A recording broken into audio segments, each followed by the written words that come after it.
This is a video that leads into a brand new, very distinct, not heard from before, commentary on Isaiah 53, which begins actually in Isaiah 52. Is comprised of 7 videos I have put together in the last month or so.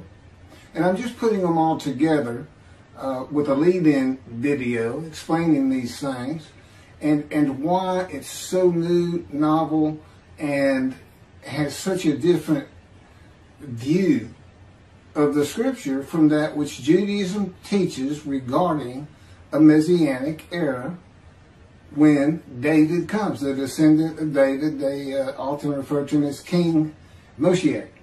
Moshiach means the anointed one.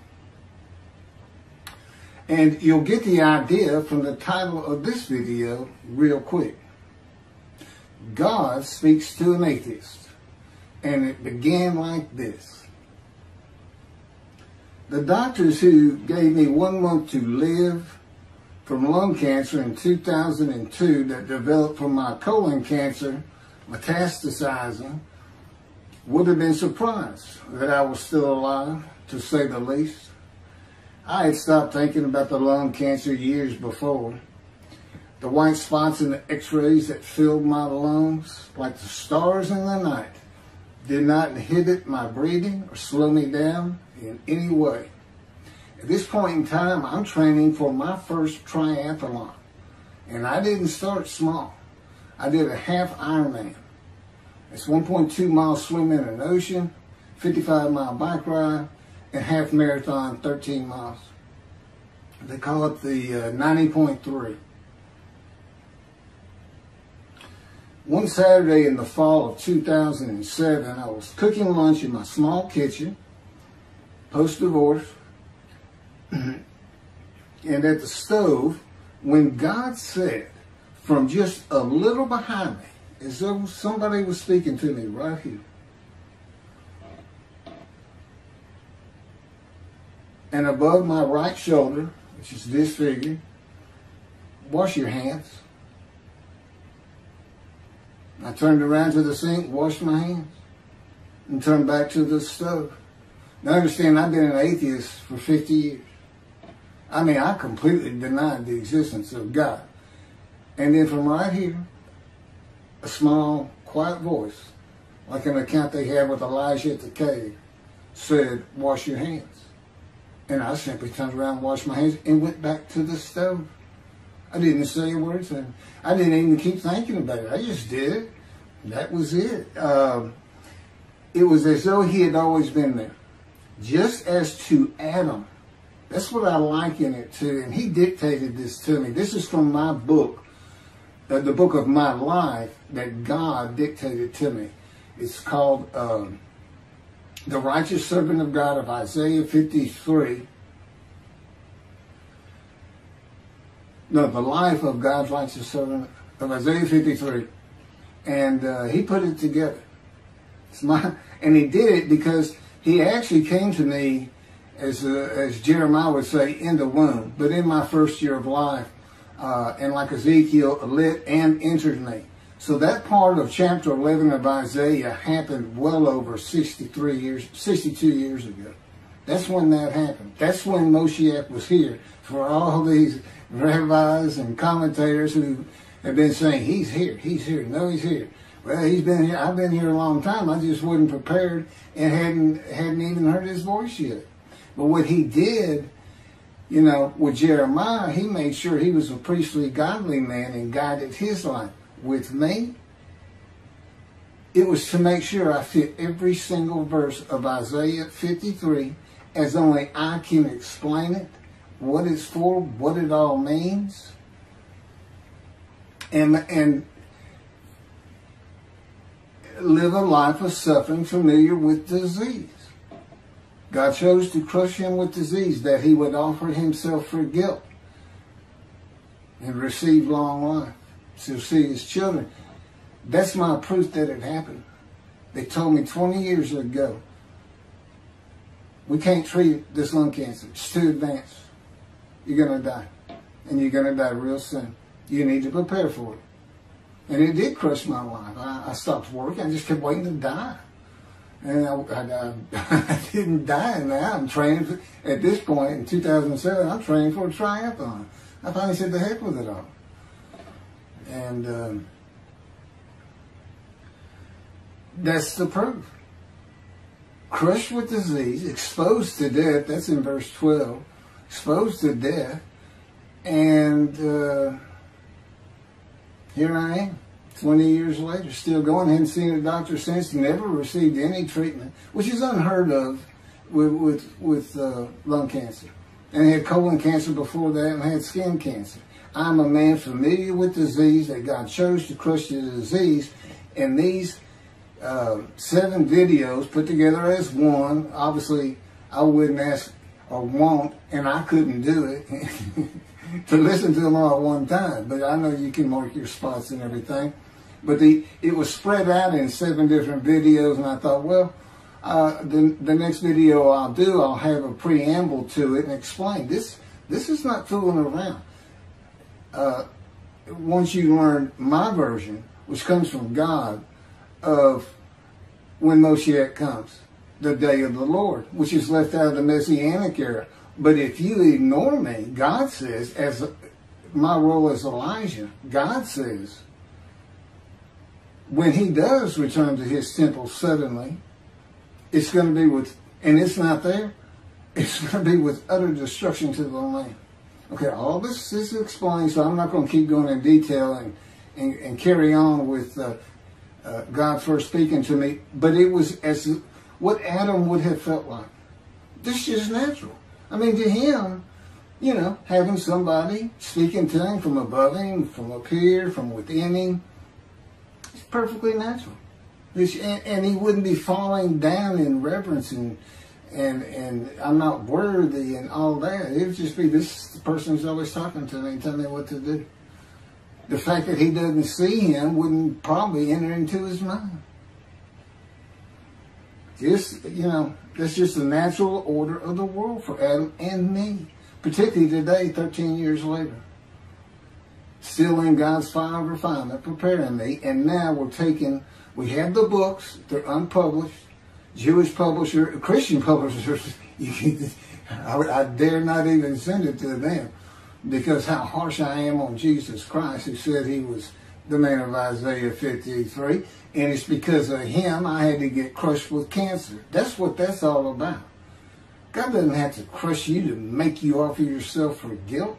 He just seized Ezekiel and put him through the fire of refinement, the anguish of it, and sent him off to be a prophet to the Assyrian, Babylonian exiles, of which he was one, actually.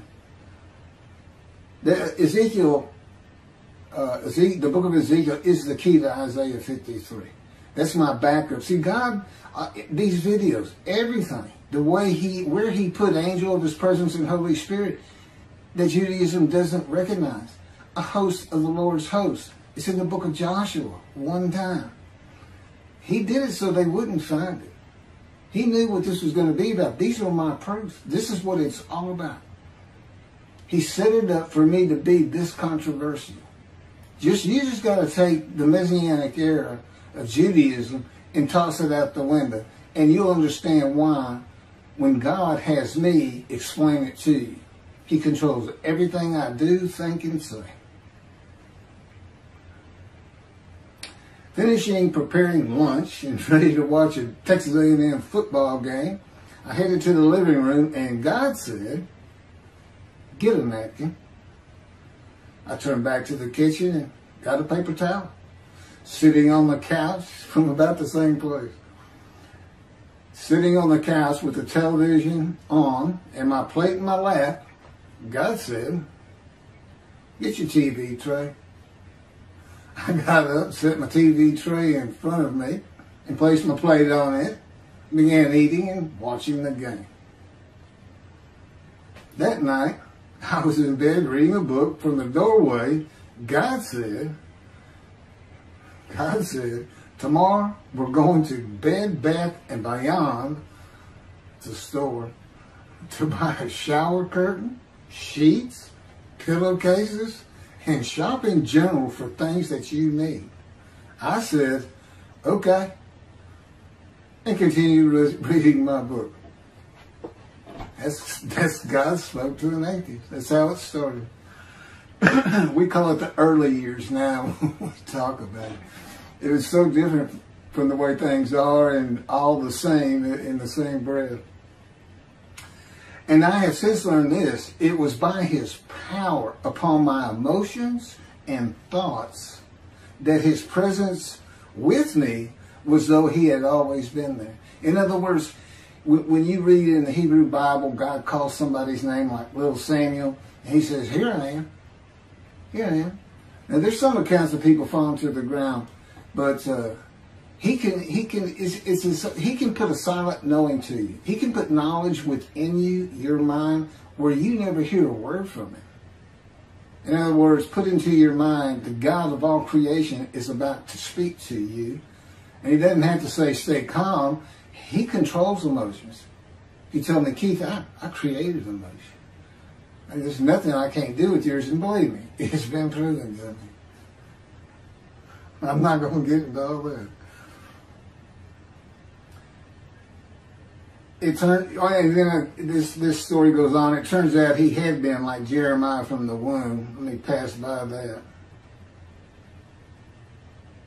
I've never been affiliated with any church or synagogue. I've never had any teachings from yeshiva or seminary. Throughout my life, I did not. Let's put it this way. I was the actual opposite of Jesus Christ. Actual opposite. I'm a sinner. You know, I mean, he took me back. He said, look, you know, because I said, well, I wasn't that bad of a sinner, was I? He said, really? So here we go off in vision like the story of Scrooge and the Ghost of Christmas Past. I started getting smart with him. This is us talking friend to friend. I can talk to him like he's just a buddy sometimes. There is a line I know not to cross. I said, why would you call that a sin? Why is that a sin? He said, Keith, it's a sin. You lied. I said, yeah, but if I didn't lie, I was going to jail. He said, well, that don't make it good. I said, well, which comes first? Going to saving yourself? Or lying? And so what? I didn't believe in you anyway. I wasn't worried about going to hell either. It's just, I didn't think about those things. He tells me, now, I didn't let you. That's why I was with you from the get-go. He wanted me to be fresh. No preordained, settled in thoughts and beliefs on anything. And of course, I grew up in Texas for the most part, so it would have been Christianity. I didn't associate with anybody who was religious. I didn't even know what the term Jesus freak meant. I didn't even know that Jesus died for my sins, supposedly, under their theology. And I didn't know that there was a problem between Judaism and Christianity. Jews and Christians. I didn't know that. I had plenty of Jewish friends. You know, I was in the late 60s, 70s, my formative, going into my teen years, and, you know, you treated everybody as an equal. I never thought about it. Including African Americans, who in my day, we just said blacks. I guess that doesn't go anymore. But had great friends of all kinds. My best friend, I didn't even know he was Jewish until I saw him on Facebook 40 years later. But anyway, let me jump ahead. Okay, this is how God communicates with mankind. This is what the prophets are all about. It's not just Ezekiel, a spirit lit and entered into me. At that moment, God was speaking. And then he says, at that moment, a spirit entered into me, and then I could hear God's words. So he's saying, and that means God is in his spirits. And it's just imagine the presence of God is his mind, and it is composed of elements of the unseen realm that we can't understand. And spirit he created, and the angel of the Spirit, the Holy Spirit, He created, but that's completely different elements. His presence is different from God's presence. But they're like big clouds. And they can float together and be as one cloud. Okay, that cloud is what descends upon you. They are within me and without me. If you, this audience, was in a room with me, they would envelop you all around you. You'd be in the presence of God. The difference with me in that room is that that cloud engulfs me, flows through me. It's within and without me, as though there's no break because of my physical structure. My little spirit is a little cloud that also drifted in. That's what it is. And it happened with all the prophets. If they spoke God's words, he was talking to them. He was telling them, write this down. Write this down. All these 20 books or so of the books of the prophets. Ezekiel, write this down. You got to set this up. Jeremiah, write this down. See, a time is coming. Well, that's the time in Malachi. It all comes together, and you'll find it in all these videos. So, and it doesn't just include Moses and the prophets. The man who wrestled with Jacob. Jacob says he wrestled with a man in divine beings. Well, you know, Judaism doesn't acknowledge the Holy Spirit's the person, which is beyond belief, because there's so many references that this is clearly a person, an angel of his presence. But it's just God going to a man saying, hey, wake up, I'm the God of this land. See this man over here sleeping? His name's Jacob. He's got his head on a rock. Go jump on him and start wrestling. Don't worry about it. I'm gonna orchestrate the whole thing. You'll be fine. And the guy would have said, here I am, let's go. That's how he does. That was in Judaism says the man in divine beings is an angel. No, he's not. That'd be like saying I'm an angel, and you wouldn't want to say that. Well, you wouldn't want to say it to me before he came to me, because that made me mad. But I had a hell of a temper, just like Moses did, and like Ezekiel did. And God knows how to knock it out of you to where you smile and laugh a lot, because I never used to.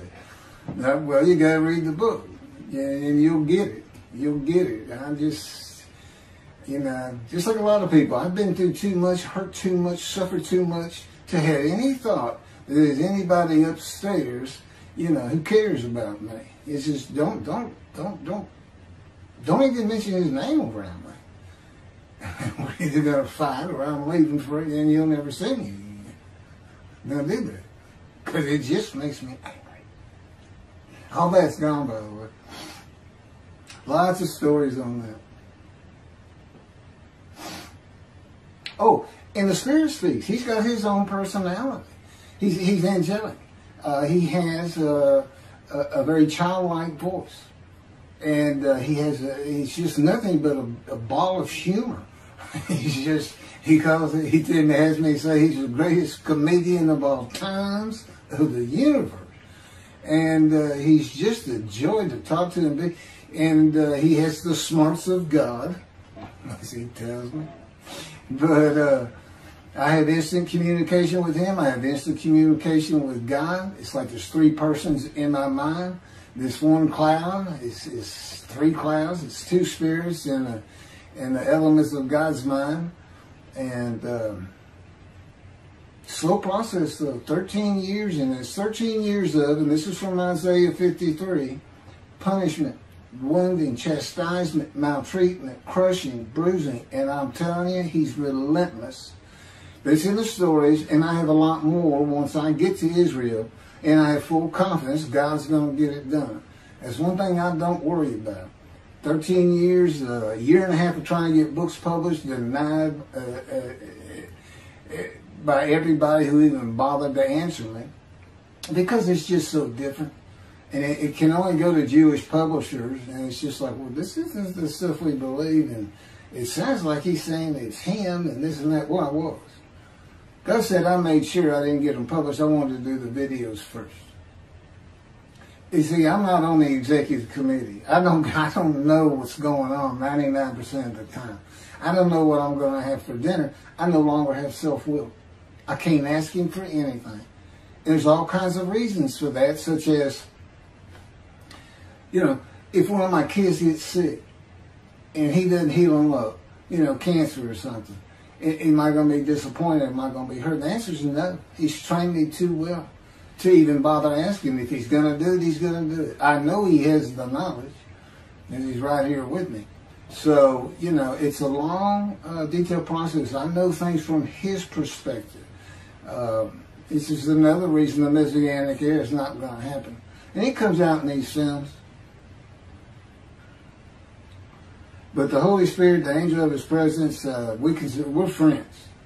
God says, I can't be friends with human beings. I said, well, we're friendly with each other. He says, yes, that's right. I said, I Googled this, and technically you are my friend. He said, well, I know, but I just don't acknowledge you. I said, why? He said, because I'm God. That's the way I am. I get to do whatever I want. Now, he's just messing with me. He's just like having a friend. Of course, it's a true statement. He can do whatever he wants. But he's pretty stately and regal. But, again, we live together. I've lived with him for 13 years now. And it's never going to end until I die. I wouldn't even know what to do.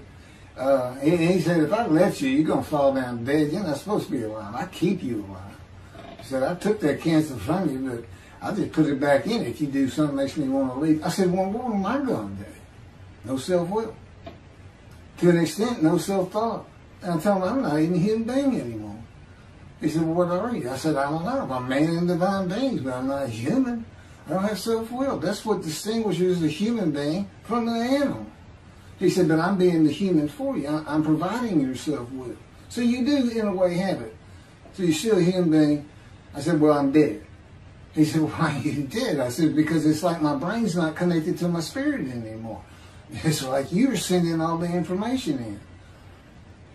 And that's about heaven. I haven't lived the existence in heaven as to my thoughts, because in heaven you won't have a mind. The heaven for the Jewish people only, I might add. You won't have a mind. God's got to provide it for you. He's got to be you for you as a completely new and different creature. It's still you. It's a very amazing story on how that does. And I'm taught all these things and literally experience them, not only in the real, but in visions. I've had more visions than, if you count every single vision in the Hebrew Bible and the New Testament, I've had easily double that. And I'm a walking visual. God's communication, and this actually shows up in the story of Moses. He won't let me tell right now. But he puts images in your mind. Instead of saying a sentence, you get something in your mind, a picture. Anyway, I call it visuals. And you can be wide awake for those. And I can be in vision wide awake. Okay, so we finished our shopping to get shower curtains and everything. And God said, let's go to the bookstore and get you a Tanakh. To which I replied, what's a Tanakh? I didn't Hebrew Bible, okay. Well, I know the Holy Bible, the New Testament and Old Testament. And on we go. I'm starting to learn for the first time. At Barnes & Noble's, we looked at all the Hebrew Bibles and purchased the Jewish Publication Society's Tanakh, the Holy Scriptures, which is a translation that began in 1956. It was published in 85. Men who spent 30 years on the Leningrad Codex, the oldest Hebrew Bible in existence. They started from scratch. I hear these rabbis and people saying, well, I know what these translations are. This and that, and this, and that. And God says, just go with the JPS. They hit it right just about every single time. I've only found one thing that I don't understand how they missed it. But it's in 53. This is the 1985 edition. That's the best translation you can get out there. And I don't just hear God speak to me. His presence is heavy. And I'm also, it says he pinned Ezekiel's arms behind his back with his cords of power. And by his cords of power, Ezekiel could not leave his house. That's in Isaiah 53. He took him from the land of the living. Took him from society. You know, the man of Isaiah 53 lives, so he's taken from society, but that doesn't, from the land of the living, that doesn't mean he died. And there's no crucifixion in 53. So you start to see how Ezekiel is so important in this, and that's where you find out about the covenants of friendship that come with God in the day of the Lord when Moshiach comes. Again, you don't hear anything about it in this Messianic era. I'll tell you this. I think the Jewish people are going to like this better. I think throwing out all that rubbish Judaism has been teaching from back in antiquity, that's where they're stuck, and see what's really going to happen with God coming back, a man in divine beings, with the capabilities of Moses, Elijah, the descendant of David. All their attributes, okay, are in me. I can be each and every one of them, and I can be all four of them at one time. And God can speak through me. So, it's going to be fun. And he wants his temple rebuilt. That's the purpose of Isaiah 53. It says, a purpose which might prosper of God. But it doesn't tell us what the purpose is. Well, we find it in Malachi 3. I'm sending my messenger before me to clear the way for me, and I shall return to my temple suddenly. But the covenant that comes with David says, I'm going to place my sanctuary amongst you. He already knows it's not going to be there. And then we have Elijah in Malachi 3. Well, he's got a purpose that might prosper. And if it doesn't, God comes with utter destruction to the land. Again, you don't hear it with the Messianic era. Utter destruction to the land. There's 7 million Israeli Jews. How can you not read that and go, that sounds an awful lot like I'm going to raise up armies against you? How can you just ignore that? Well, anyway, we're getting it fixed up. And the purpose that might prosper, I never believed that. I think that just hooks the man of the righteous servant of God of 53. I think that puts him with, he's got the same purpose as Elijah. Elijah's supposed to bring the families back together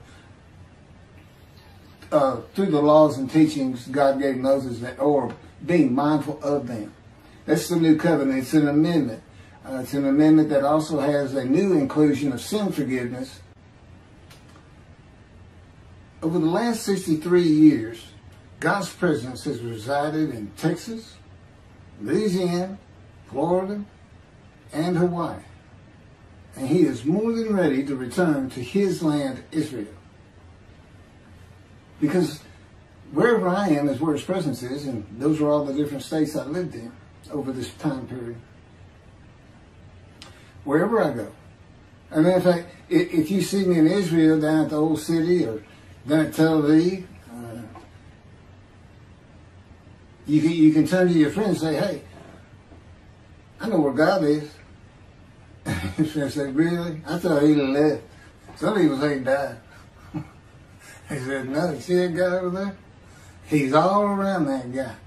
And some say inside too. That's what it's going to be like. God says, when we get to Israel, we're never leaving again. I said, I wanted to see Great Britain. He said, it's like, did you just ask for something? I was like, oh. Yeah, that's good. I hope I fry if I hit the border and cross over it. I'm going to just burn up, bust in a combustible flame. But anyway, that's where he wants to be. And I'm assured he's going to get there. This purpose that might prosper, again, I think it just shows the purpose of the righteous servant and a purpose of Elijah. Because he knew I was going to be teaching. There's only, in the day of the Lord, as you would imagine, he wants to have all the prophecies fulfilled, be done with the prophecies. And there's only a handful, 4 men to come that we've never seen. The descendant of David, prophet like Moses, Elijah, and of course the righteous servant. We only have one description. Even the sages knew you got to have a description of the descendant of David. It's Isaiah 53. They called him in the Babylonian Talmud the leper scholar. You'll see me referencing it on just about every video. In other words, I'm saying, look, it's not Jesus, it's not the people of Israel that's taught today. It's this guy from the Talmud that just hadn't come yet. You just didn't know, didn't have a man that fit the description. Well, you do now. And two covenants. The friendship covenant, which is actually in two parts, Ezekiel 34 and Ezekiel 37. One part of which is, I'm going to put my sanctuary amongst my people. And the other part, interesting enough, has to do with the land blooming again, which is Jeremiah 31. See, a time is coming, the land will bloom again. See, a time is coming. The cities, after desolation of many years, 2,000 plus actually, will be restored and Jerusalem rebuilt. And the Jews shall never be defeated again. Okay, now we just talked about utter destruction likened to armies being raised. But here it is in this friendship covenant, in this, Jerusalem being rebuilt. If that's done, then you'll never be defeated again. So, you look at it and you go, well, there's kind of a problem between those two. And what I think it means is he's going to get the temple built now that Jerusalem's been rebuilt and he's come. That this might prosper because, it kind of gets you. So what is the purpose of God might prosper? Who thought you could do everything? And he said, well, in a large part, my people got to listen to you. They got to, especially the rabbis, they never listen to my prophets. They're all full of themselves. Think they know everything. Boy, he starts getting angry. And see, that's not good for me. Because all of a sudden he wants to make me better, which means suffering. You got to keep him away from those moves. I'll tell the spirit, say something funny. You're the funny guy around here. We talk friend to friend too. Well, anyway, I'm going to let you. There's a lot more, but this story's in my book. Hopefully, after spending time and understanding who I am, that this is here. It's happening. I don't care what the rabbis think or say. Look, I'm a prophet of God. I'm a man in divine beings. If I say something contrary to what they think and say and believe, they're wrong automatically. It's a given because God is the one telling me all these things. It's His book. They're wrong automatically. And He is livid that I'm having this problem with Isaiah 53 being the people Israel. Well, it's in the videos, but you ought to see the arguments they really put back before that for Isaiah 53:10 and other verses. Rabbi Tovia Singer, Average Judaism, he went Christian. The Christians went to the laws of Leviticus, animal sacrificial laws, and said Jesus is the unblemished lamb. That's why, and they're using, Leviticus, where you could offer a lamb and for unintentional sins, but nevertheless, they turned it into, he was a human sacrifice, which he says himself. He says, God no longer wants bulls and goats for sin. He prepares my body for sacrifice. It's human sacrifice, and God made the sacrifice to Gentiles so they didn't have to obey His commandments and laws. From an atheist who comes in with no religious background, I read that and I look up face to face with God wherever He is at the moment, and I say, you got to be kidding me. People believe this? This. He said about 2 billion right now. He said, I'm not going to bother trying to tell you how many there's been in 2,000 years. God made a human sacrifice to me so I can go to heaven and I can go kill somebody if I want to. I can go rob, so I can go beat my wife and my kids. I accept Jesus again. God was teaching me the New Testament, and this guy at one of these mega churches came up to me and says, if you do accept Jesus Christ, you're not just forgiven of all sins that you have committed. You're forgiven of every sin you're going to do in the future. I said, really? He said, yes, really. He said, Jesus knows you're going to do it, and He already forgave you. I said, what? Okay. So if you're a Christian, you can just sin all the time. Because Jesus knew he was going to do it. That's okay. I hadn't actually heard that taught, but that's the effect of it. Okay. Next year in Jerusalem. Enjoy the books. Don't try to listen to the videos. Don't try to watch them all at one time. But what I did is I put them together for you in the order they should be. And I just thought it'd be easier. And we're kind of coming to the end of our videotaping for a little while, it seems like. Again, I'm not on the executive committee with God and His Spirit. I never really know what we're going to do next. And the books are at keithmccarty.wordpress.com. You can find that on my YouTube channel. I guess that's about it.